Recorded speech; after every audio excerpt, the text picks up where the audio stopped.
So our notes today are on our applications with our exponential functions. So today's a pretty easy day. There's 3 different formulas I'm going to give you, and you have to memorize them because you're not given these ones on your reference sheet. So you must know these ones.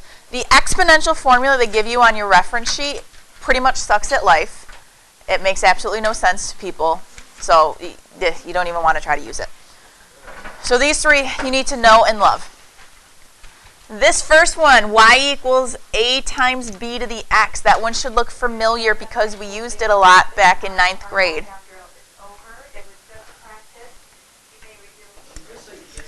All right, so you got to remember your a value in here, that is your initial amount. So when x is 0, x in these kinds of problems always deal with a time frame, whether it's years, months, weeks, minutes, seconds. So you're always looking at time 0. When we started it, what did we have? Now your b, there's 2 different ways we get it. If we're talking about exponential growth, we have a growth factor, which you get by taking 1 and adding your rate to it. Your rate would be a percent. We turn our percent into a decimal and we add it to 1. Those, by the way, are colons. If it's a decay problem, we have to calculate our decay factor, which is just 1 minus your rate. And again, that's if your rate is a percent. Sometimes they tell you that it's doubling. So your growth factor would just be a 2 since it's doubling. Or if it's tripling, your growth factor is a 3. If it's decay, then, half-life is the most common decay problem that we talk about. So your growth factor is at 1/2 or 0.5. 1 plus r. So then your x is the number of times it happens. And that varies on the problem when that deals with the time frame that it's talking about. And then your y is your new amount. So we're going to deal with some problems. We're going to go through some examples on the next page with that.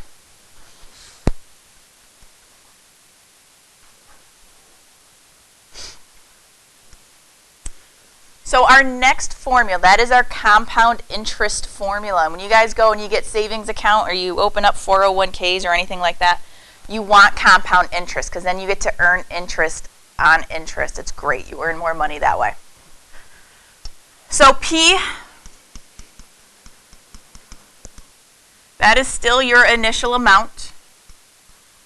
They use the letter P this time because in banking terms they call it your principal amount. That's how much you start with. It's still your initial amount. R is still your rate. They give you a percentage. So you've got to figure out or you got to move it over, make it a decimal. N is your number of compoundings. And it depends on what they're talking about. So that's why I made the little table over there.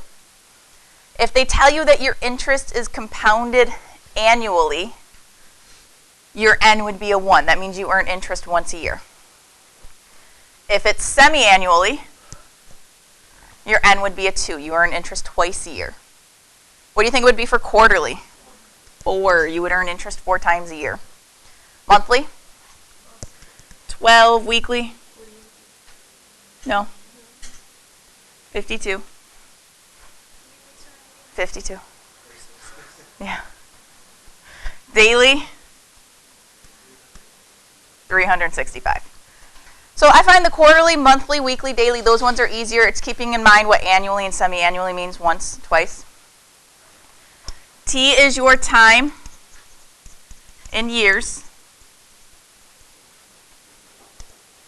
And then A is your new amount, however much is in the account after you've figured out all your interest stuff.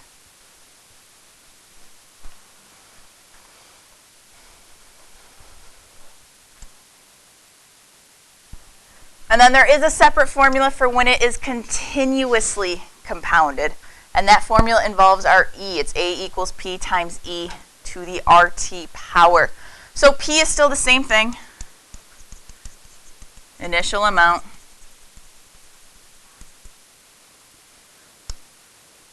R is still the same thing. That's still your rate. T is still your time in years.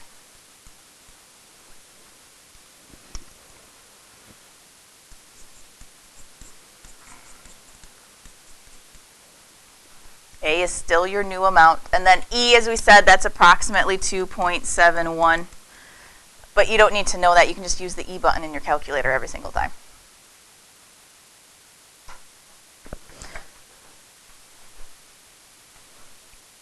All right, we ready to take a look at our examples?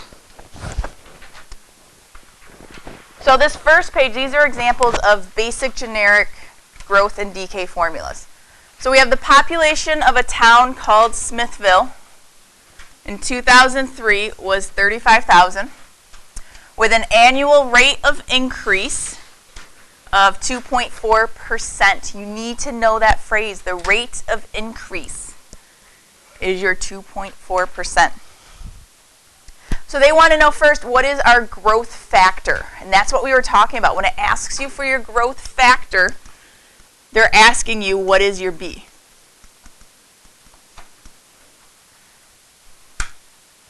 So to get our B value, if you look on the front, if it's a growth problem, that means I have to do 1 plus my rate. Now our rate's 2.4%, but I can't use it in that way. So which way do we move our decimal? To the left. 2 places to the left. So when I say I'm doing 1 plus my rate here, I'm doing 1 plus 0.024. So what's our growth factor? 1.024.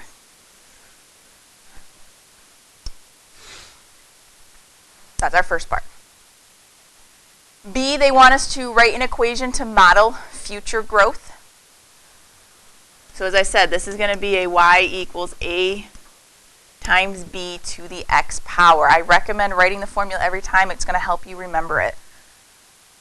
So our A is our initial amount. So what was our population at the beginning? 35,000. We just figured out our B value is 1.024. And for now, it's going to stay to the x power because they just wanted to know the equation to model future growth. This is what they're looking for, the generic equation.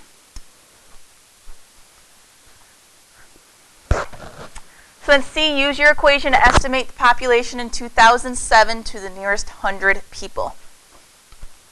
So it started in 2003. If I want 2007, how many years have gone by?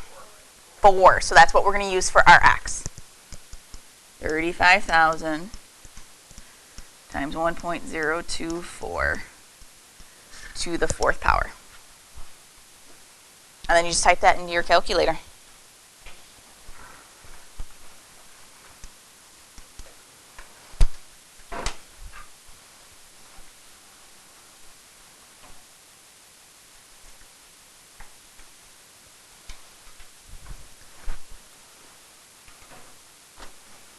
So what do we get? Point what? No, it's not. Point what? Okay. So nearest hundreds place, the 4 is currently in my hundreds place, so the 8 makes the 4 turn into a what? A 5. So to the nearest 100 people, it's 38,500.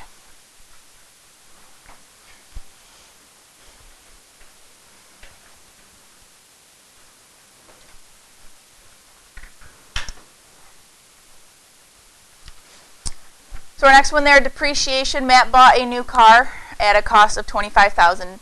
The car depreciates approximately 15% of its value each year. So depreciate means it goes down. I always remember it because depreciate and decay both start with the same letter. So that's how I remember depreciate, decay goes down. So they want to know first, what is our decay factor? So again, that's asking us, what is our B value? For our decay, we have to do 1 minus our rate. So our rate's 15%, but I got to use the decimal form of it. So what's it is a decimal? 0.15. So 1 minus 0.15 gives us what? 0.85. This is a question they will ask often because our decay factor, our B value is less than 1. That's how we know it's a decay. This one, our B value was greater than 1, so that's your hint that it's going to be a growth problem. So here they want us to write the equation to model the decay. So y equals a times b to the x. What did it start at? 25,000. Our b value we just calculated to be 0.85 to the x power, bless you. So there's our formula. They want just the generic formula there. So then part C, what will the car be worth in 10 years? So we've got to plug a 10 in for our x.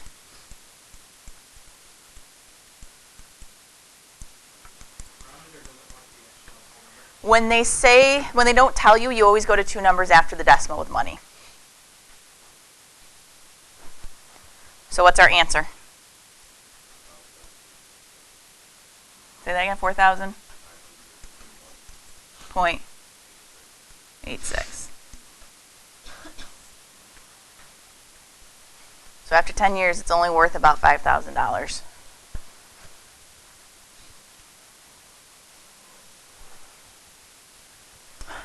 Okay, college costs. In the 2007-8 academic year, average cost for a 4-year private college was $23,712. It was an increase of 6.3% from the previous year. Write an equation to model future growth. So we're using, again, y equals a times b to the x. Our a is what? 23,712. Our b value, let's kind of go over on the side and figure that out. This one's a growth problem, so we got to do 1 plus r. What would our r be? 0.063. Remember, you always got to turn it into the decimal. So we want to use 1.063 as our b value.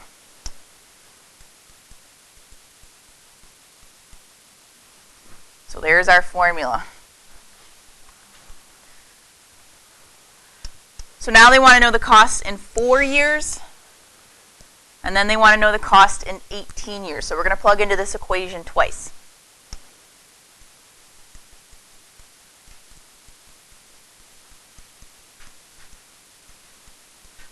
So plugging a 4 in for x for the first one.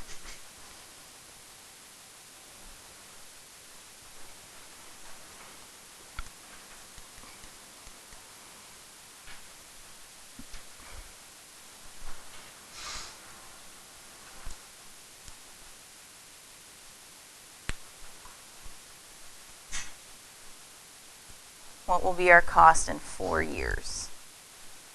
Does anybody have it? Point what?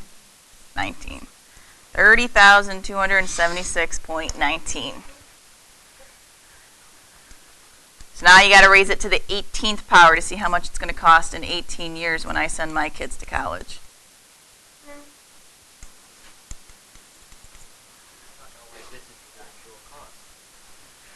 I know. Isn't it? Starts 71,000 what? 0.26. Yeah. That's why I'm going to tell my kids go to OCC first. It's cheaper. Then go to a 4-year school, preferably not private, because we ain't paying $71,000 a year for them to go to school. Huh? I went to SUNY Cortland. And I kept my costs down. It was great. Got a couple scholarships. And then I chose to go to Lemoyne College for my master's, and that's where I racked up $25,000 in student debt. For 2 years. And I didn't live on campus. It was just tuition. $25,000. That's bad.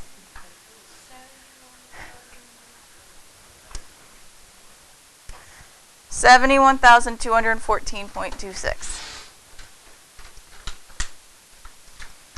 All right, so this last page deals with our other two formulas. These are talking about interest, so that's when we get into our other ones. We have Jose here who invests $500 at a bank offering 10% interest compounded quarterly. Find the amount of the investment at the end of 5 years if it's left untouched. So this is our really long problem. It's A equals P times 1 plus R over N to the NT power. Now our Regents exam in June, this was part of the 6-point question, was using this formula, so you have to memorize this formula. NT.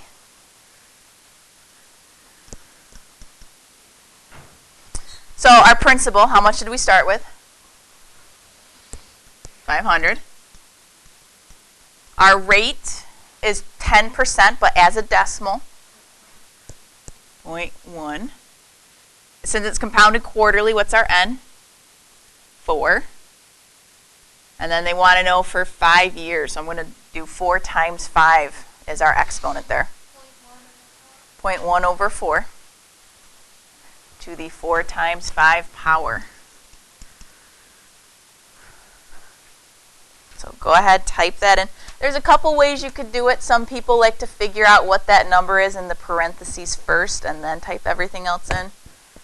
Or you could type the whole thing in as is. It's up to you. Point what?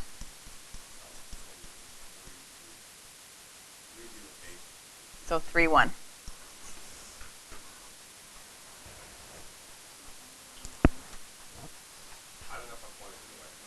Huh? No, you did, because that's what I got to. Yeah. Yep. So $819.31 is how much he has after 5 years. Not too bad with only $500 to start with. So now compounded continuously. So Tamika has $500, 10% compounded continuously. They want us to find how much she'll have in her account after 5 years. So this is very similar to Jose, except she's doing compounded continuously. So when you see that word continuously, you automatically need to know that that's the P times E to the RT. Continuously is the one with the E in it.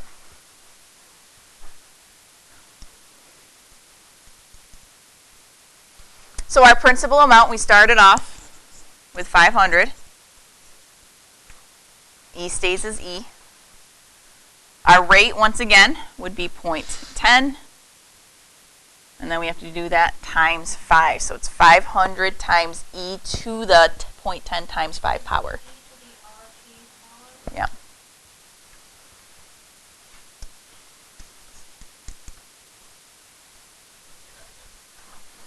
What'd you get?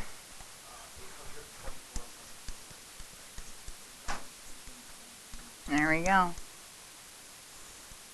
So as you can see, compounded continuously ends up giving you a little bit more money. If you start with more than 500, you'll see a bigger difference, but it gets you more entry. To the RT power.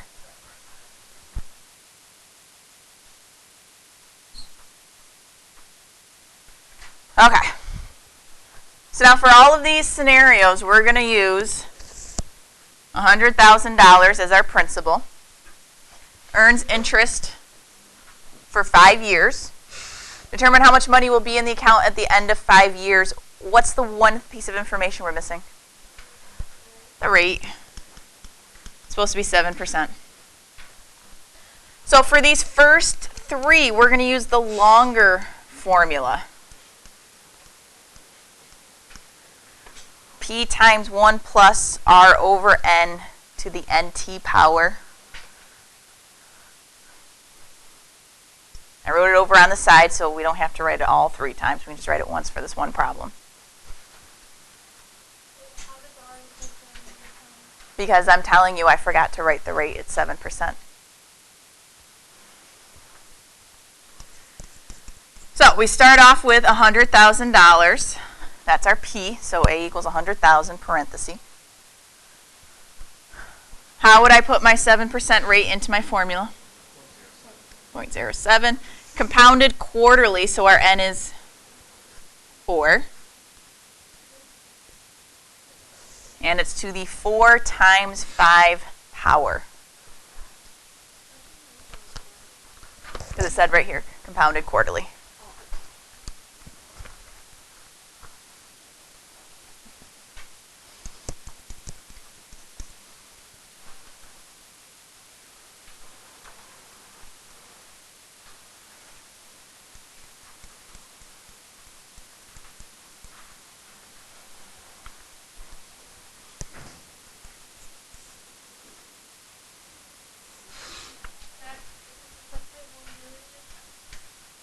It's $141,477.82.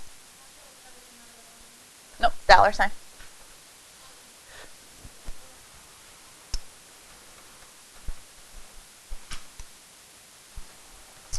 All right, so now if it's compounded monthly, what would our n be? 12. So it's going to be the same formula. The only thing that changes is our n value.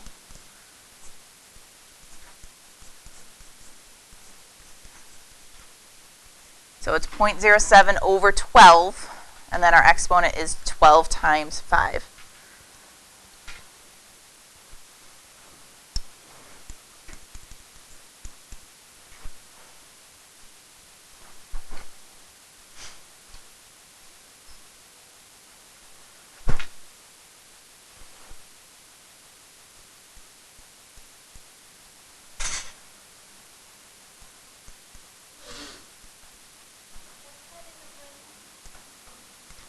One plus 0.07 over 12. So when you type that one in your calculator, you should get 141,762.53. So again, compounded monthly gets you a little bit more money than if you compound quarterly. The more you can compound, the more interest you're going to get. All right, so compounded daily, what does our n value change to? 365.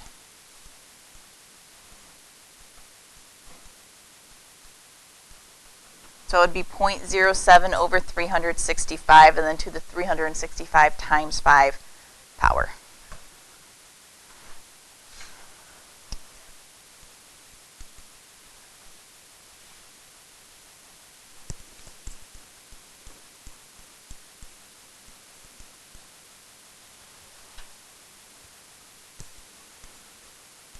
All right, because we're running out of time. $141,901.99 is what you should get for that one. Last one, compounded continuously. What's our formula we use instead? A per, as I like to call it.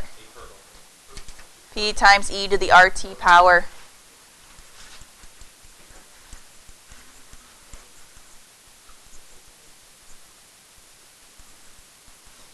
So for that one, we get 141,906.75. Your homework starts on the back of the classwork page. Classwork is only in the front. You don't have to do that. Just do your homework page. Would be 2 pages front, back, but they messed it up on me.